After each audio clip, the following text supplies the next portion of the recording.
Today I've come to Milton Keynes to see a car that got taken off the road and put in one of these garages the same year that I started secondary school, which was quite a long time ago. This car, in period, was pretty pioneering actually, and although the nameplate on it no longer exists, this car company no longer exists, this car was the first mass-produced vehicle to have a 16-valve engine, making it pretty special.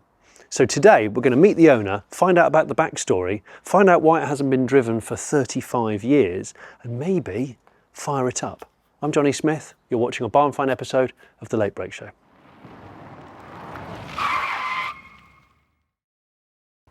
So Ron, this car. Yeah. How long have you owned it? How long? Yeah. Ooh. What year did you buy it? Bloody hell. Okay. Going back now, probably 70 something, 76, something like that, I think. You've had it a very long time. Yeah. And you put it in here in I 1990. Did. Yeah. And it was being used up until that point, or? It was, yeah. Okay. Yeah. What stopped you from using it? I think I got an estate. I wanted an estate, so I've kept that in there and got myself a van. Yeah.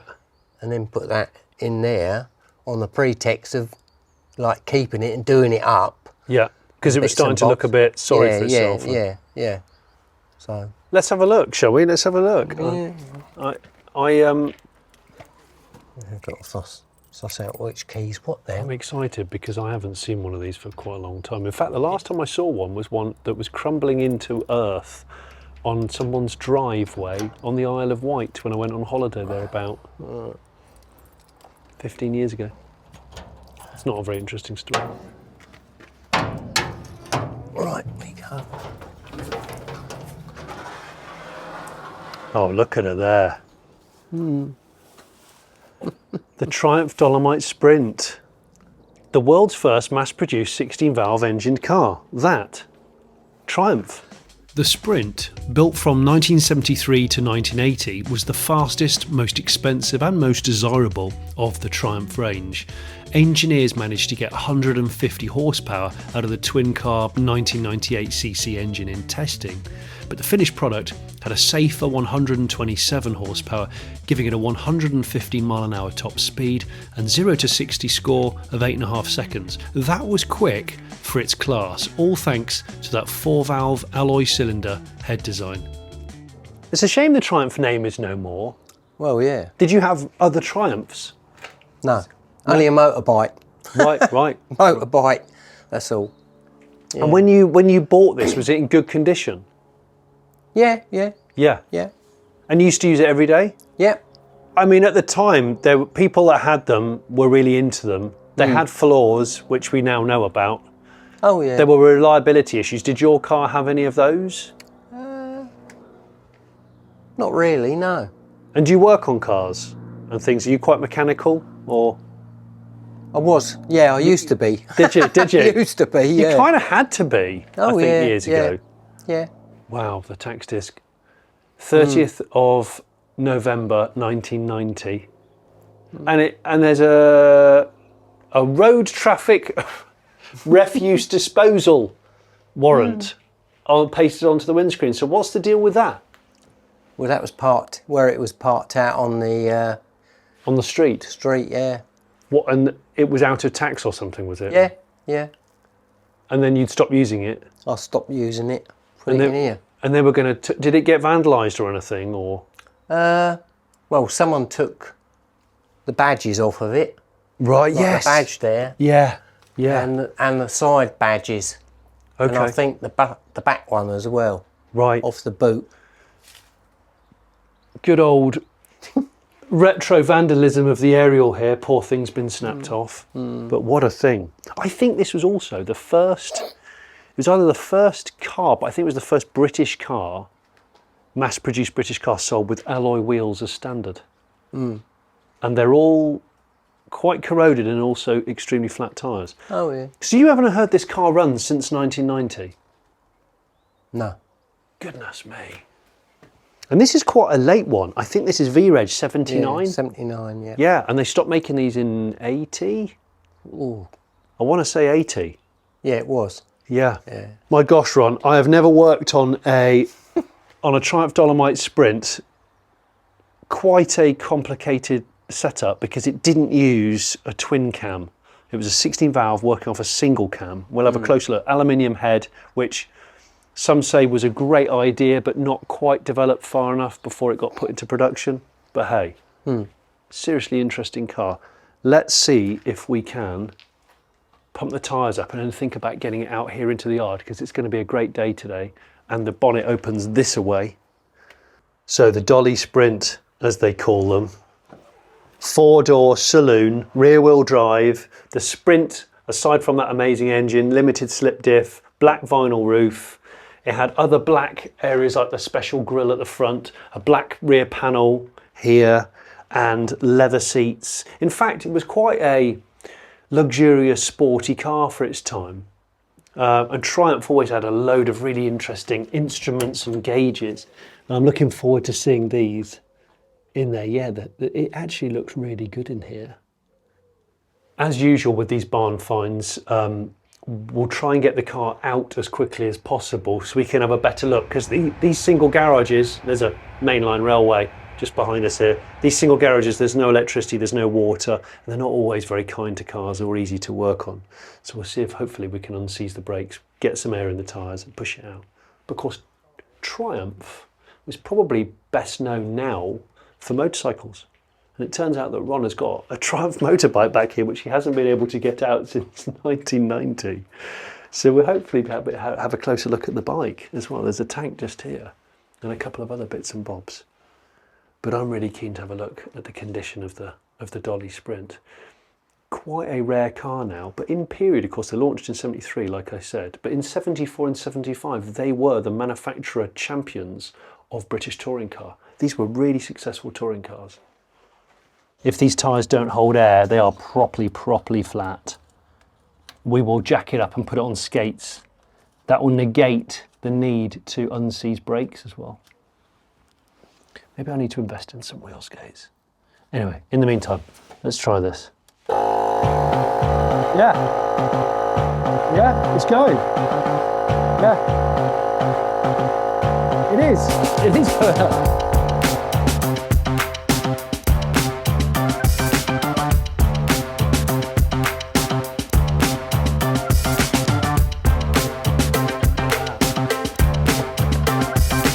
PSI again.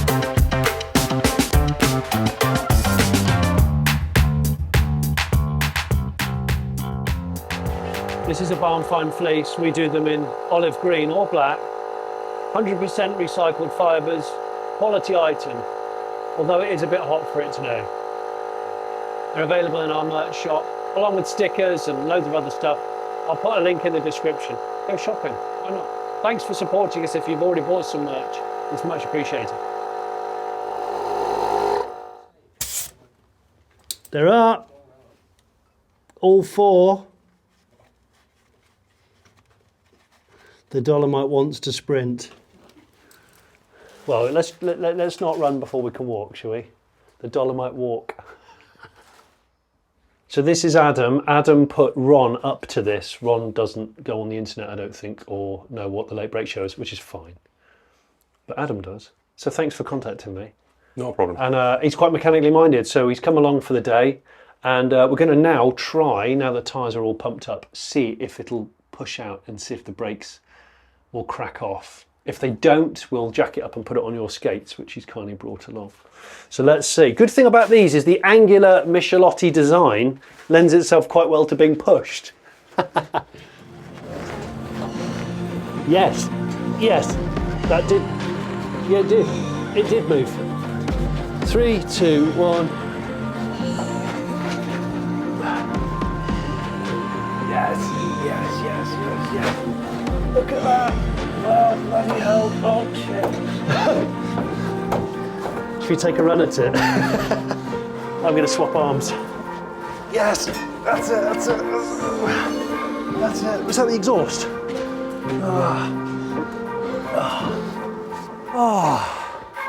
Well done.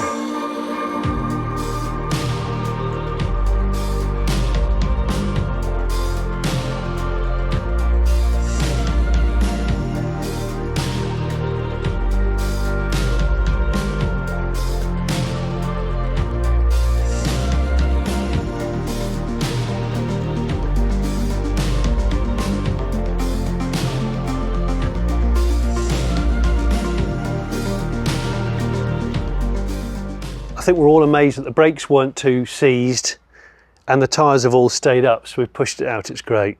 But I love the styling of the Dolomite Sprint, styled by Michelotti, who styled a lot of the famous Triumphs, the Stag, the 2000, with that kind of like cutout barb, I think, design that they called it. And this was Michelotti style as well, that lovely cutout and this peak on the back of the roof. But the condition of Ron's here, when we first saw it, and I saw that hole here, and I saw some big scabs around the windscreen, the base of the A-pillar, I thought it's probably going to be really rotten. But actually, when we started looking at it, me and Adam, these frilly arches at the front and the back, this wing's bad. And the doors have rusted where these trims have had the holes drilled through in the factory to mount the trims, and the trim for this is missing. It's actually on the roof. But it's actually more solid than it first looks. The sill underneath is really good. And that back arch is not wholly, it's just the paint's lifted and fallen off it. So actually, I think this car is much, much more solid than we all initially realised. It's got a stainless exhaust on it, which is still shiny. The boot lid is ruined, but the boot lid is not Sprint specific, and neither of the doors. They're just generic Dolomite from any car, any other Dolomite model, which is brilliant. I'm glad this weighs under a ton, which helped us pushing it out. These were 127 horsepower. And now we've got the car out, we can see the motorbike, the Triumph bike in there, which looks pretty trick actually. So Ron, it's been a while since the garage has been empty. Yeah. And that you've been able to see your motorbike. Yeah. Tell me about this, because it's a Triumph. It is. But you've obviously modified it. Yeah, it's a Tiger 100 SS. Okay. Which it should only have a single carb. Yeah. And but you've 1964 it was. So there's made. 2 carbs, yeah. It's got a Daytona head on it. Did you do this? Yeah. Did you? Yeah. With the carbs. And it's got a close ratio gearbox in it. So it'll do about 70 in first. Really? Yeah. So did you used to ride this regularly? Yeah, used to. So you must have had this a really long time. Oh, I have, yeah. I think I brought it when I was 18. 18? Yeah. Do you mind me asking how old you are now? 75. You're 75 now and you bought this when you were 18 and modified it? Yeah. Oh my gosh, so this is like one of your first motor vehicles? Yeah. Right, the moment we've all been waiting for. The Sprint's engine bay. Well, it's in there, which is a good start. You can see it's really canted over this 2 litre, the 1998cc. And the basis of this engine already existed. Triumph were making it for Saab for the 99. And the head, that 16 valve head, was developed by the engineers at Coventry Climax, I think. And then we got the twin SU carbs, because all British cars had SUs back then, didn't they? So it's quite a package. It looks good. And weirdly, one of the reasons why it failed is because they were scrimping on engine internal material costs. So the heads used to corrode, the bolts for the heads used to corrode and all sorts of stuff. People didn't used to use the right antifreeze. There's numerous reasons. But yet, they used to do things like that. There's this beautiful ornate British Leyland aluminium cast oil filler, which probably cost quite a lot of money. And yet the internals of the engine were scrimped. So British Leyland era. The battery's still on. I'm pretty sure that won't be useful. But you know what? Look, you see there's rot there where this slam panel is. The bonnet's not rotten. These gutters aren't rotten. Around the scuttle panel here isn't rotten. There's signs of a mouse that's been enjoying motorcycle news and some foam. Let's hope they haven't been in there. But wiring and stuff's all intact, isn't it? Yeah, it looks good. Yeah. But the first thing we're going to do, if we've got any hope of getting the plugs out of this aluminium head, we need to put some of you've got some special potion, haven't you? Hopefully so.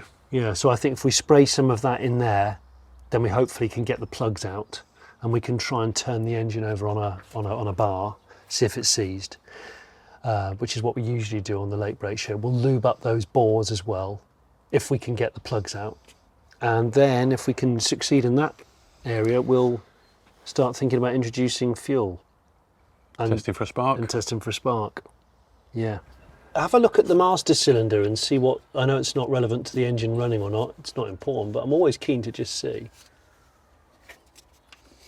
Full, unbelievably full. That's full? Full. That's bloody full. Look, it's there. How amazing is that? That very rarely happens on a barn find.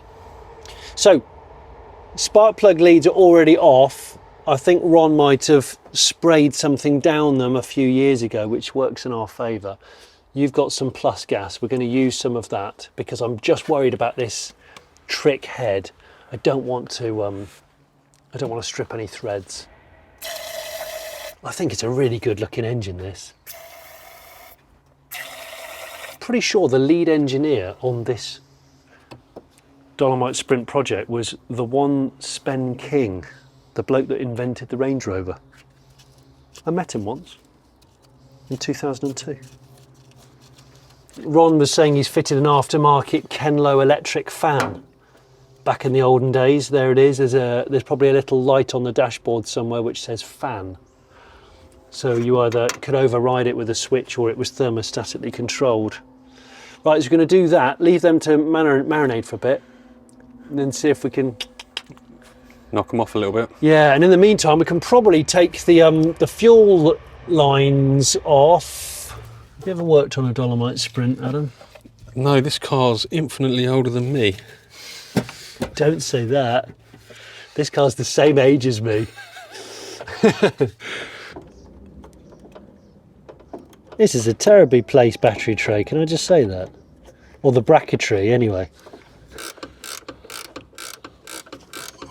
Maybe I'll do a quick voiceover on the history of this engine and its design, and maybe also some touring car stuff. Thanks to the power, the rear-wheel drive setup and a limited slip diff, combined with a weight of only 1,041 kilos, probably those alloy wheels helped from GKN, the Dolly Sprint did really well in the British Touring Car Championship. The cars of Andy Rouse, a name later synonymous with Sierra Cosworths, and Tony Dron winning the manufacturer's title in 1974, and then Rouse the driver's title in 75. Dron nearly won it in 1977, but was thwarted in the final race with tyre failure. Larger-than-life driver Jerry Marshall also raced the car for a time, as seen in some of this sketchy footage.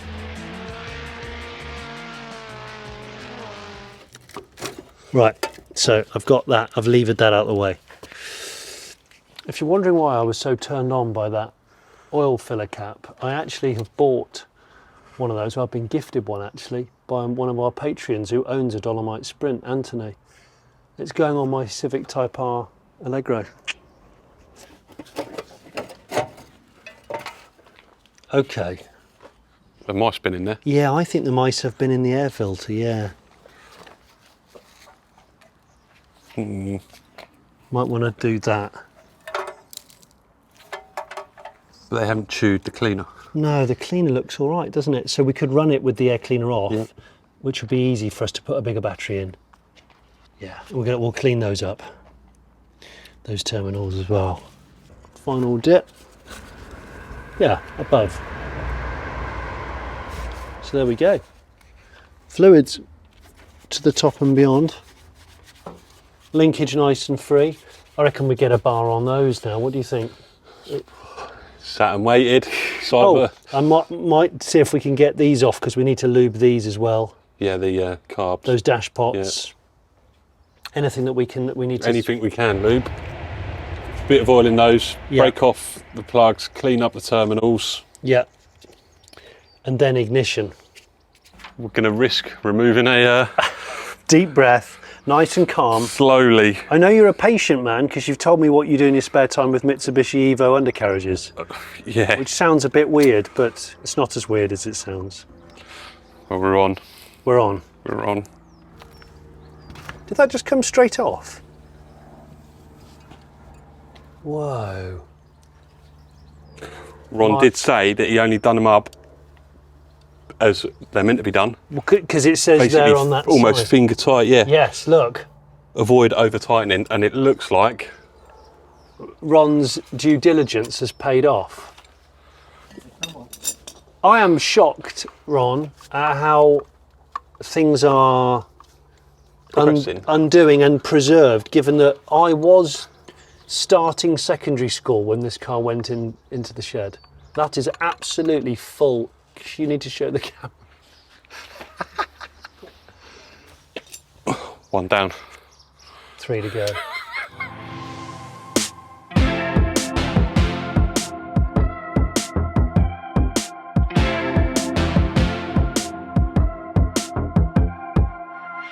I'm supposed to be doing the ignition. I'm just transfixed by your plug removal.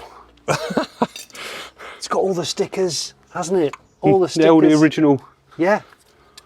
It's fantastic. It really is. Oh my gosh. It's just come straight off. No problem with any of those. Nope. Hallelujah. That's my half of the deal done. Okay, so Ignition's over to your good self. all right, I'll do that. Well, if you start cleaning, I'll try and clean these plugs up. Yeah, I would wipe the exhaust off, and then we can degrease them, and maybe spray. I would spray something down the bores.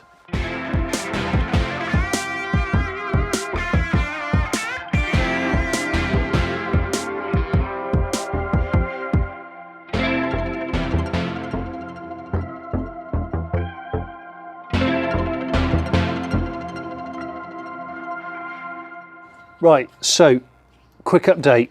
Plugs are cleaned. Rotor arm and distributor cap are cleaned. We are going to now see if we can put a bar on the crankshaft pulley with the plugs out, obviously no compression, to see if the engine is unseized and free. So we'll jack the car up because it's easier to get under and access it under this car. We'll do that. And if that is free, then we can start spinning it over on the starter motor, assuming the starter motor works, because we don't know. And then if it turns over freely and we get spark, then we introduce the can of hope for fresh fuel. And then we have half a chance of this Dolomite sprinting again. Not sprinting, just running. Just, its heart will be beating. It won't be driving today, I don't think. Although I still can't believe the master cylinder and the slave cylinder have got fluid into the top. Still.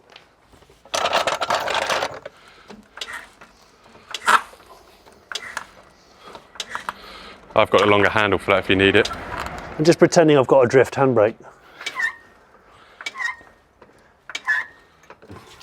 It's free, isn't it? Look. That's, I mean, look at that. Cannot believe this. We need to lift the Kenlo fan out. Yeah. Or hinge it significantly further out the way. Well, in theory, my armpits are filling up with rust flakes because they're falling down my t-shirt and collecting in my armpits. I love my Dolomite. I'd like to get Ron to drive it over the actual Dolomites. That would test his Kenlo fan, wouldn't it? Oh, yeah. We're nearly there, we're nearly there. More importantly, I can hear an ice cream van. Is that the reward for such a task? Right, what's this quarter now?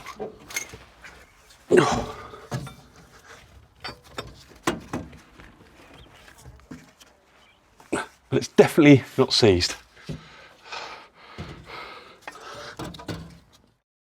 Ron's not got a huge amount of service history or anything like that with the Dolomite, but what we have found in the boot here is the original brochure. The Dolomite's one of Europe's great ranges, and it's fabulous. So it obviously shows the base models, the 1300, the 1500, but we can skip to the good bit. And the 1850 is pretty good, but this is where it's at. Oh, look at this. The Leyland racing jackets, the decals. The expression is of absolute worry, I would say. But yeah, really good. Right, we've got the troublesome battery tray out the way, and we're now gonna see if we can turn it over on the starter motor. fresh battery in, and we'll just balance it in here because we're not going to be doing much. We haven't put the fan back in, but we don't need the cooling fan for this. Right, terminals on. Right, so I reckon, bear in mind Ron couldn't find the keys to the car last night, but luckily this morning he found them. Do you want to do the honours, Ron? Make sure it's in neutral, obviously. We'll talk about the gear stick later. And it's an interesting add-on. What are you going to do? Destroy it?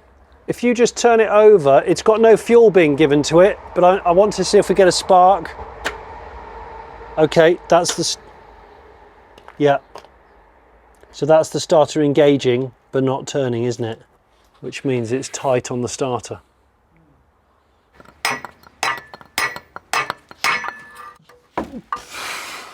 This engine might have been a really successful racing engine, but bugger me, it's got some very weirdly placed ancillaries, hasn't it? It's cool though.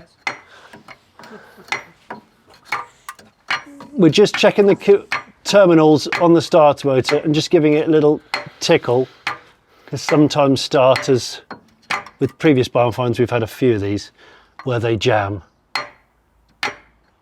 When they've been sitting dormant for a while, they sometimes just need a little tickle.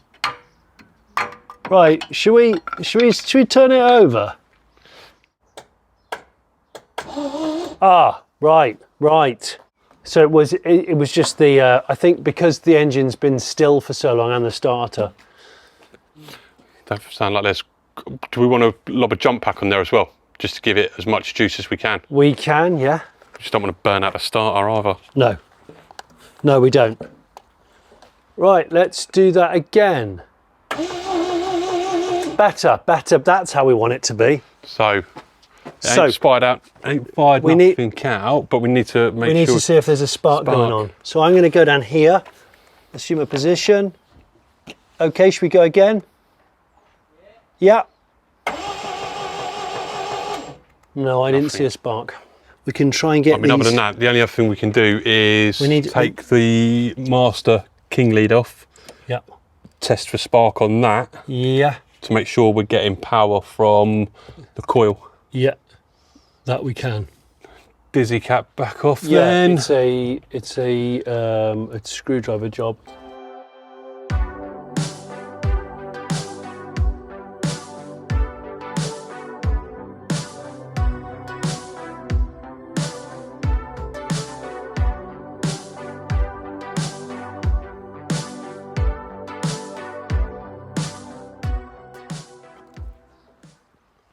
Right, while I've just left the guys to try and dress up the points a bit more and work out whether the condenser's dead, because we're not getting a spark, I wanted to have a look inside the cabin of the Sprint, because Triumphs back in these days were really nicely appointed cars, and the point of the Sprint was that it was plush and sporty, as well as being kind of like comfortable and luxurious and pretty quick for a small car.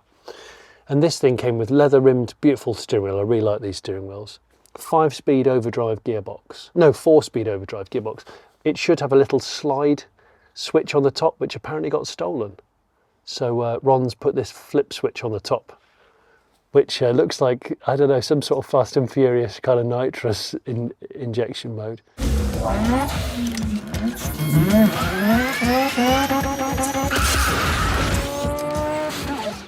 Ron did used to have a more modern radio with it, which he put speakers into, but he's taken those out and put them in another car since.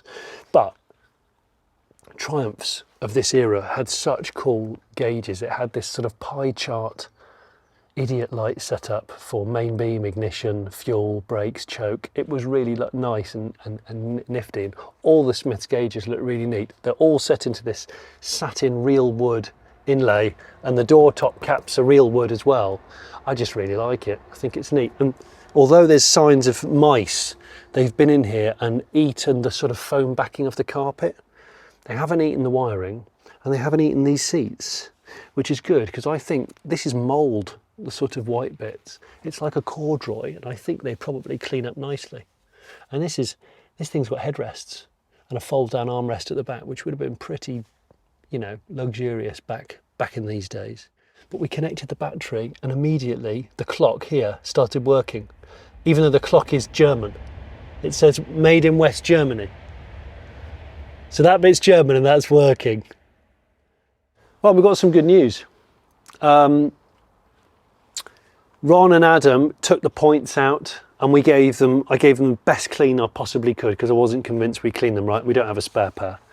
We cleaned those, then Ron's put them back in and made sure they're set right, and just span it over on the starter motor, and we think we've got a strong spark. We're just going to do one more because the cameras weren't running typically.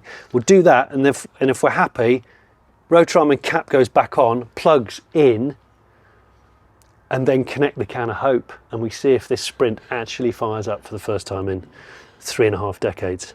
Do you want to give it a spin over?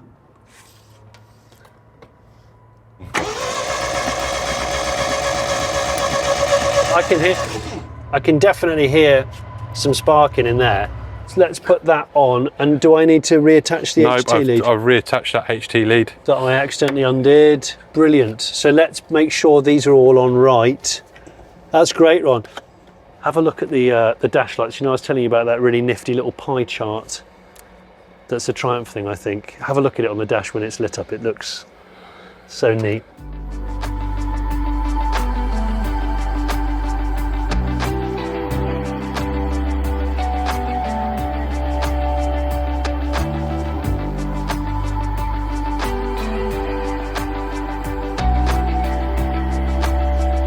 In the words of Lady Gaga, I feel like we're on the edge of glory, but how big's the edge?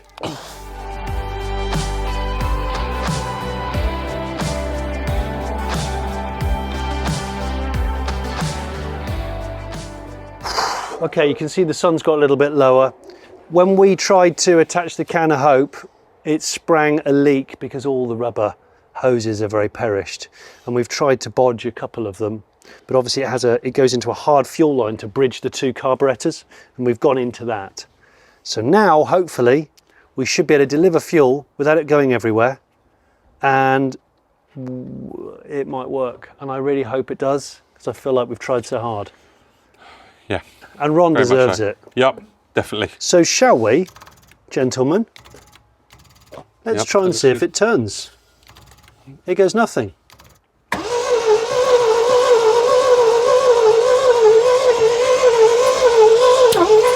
Oh, hello. Okay, there's a back. There's a bit of fuel coming out there, but that's all right, it's only a dribble. Okay, so, all right. Yep.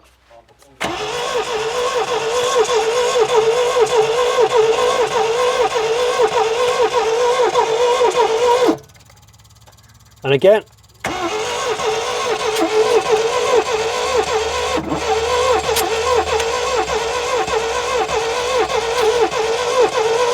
Okay.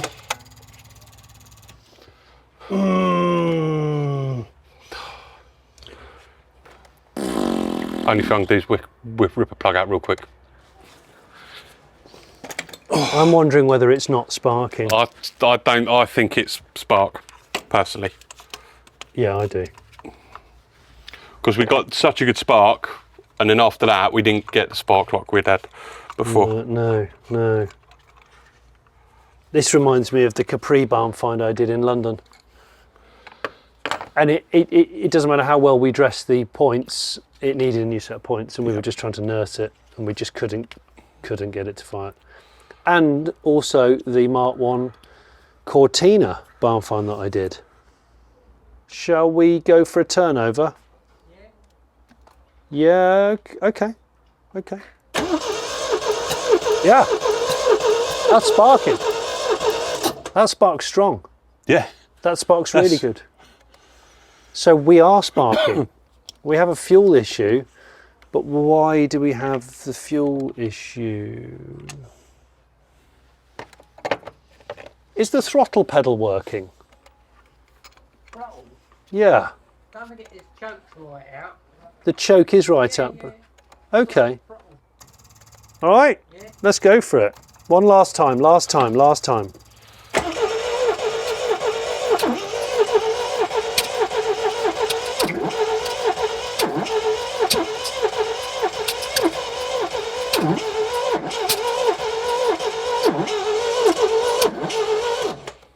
Starter's getting Starter's getting very, very hot.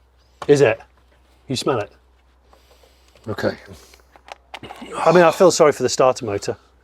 Yeah, It's been sat there for 35 years and then you're asking it to do a lot. And we give it a bit of a beating to yeah, get it even to turn it over.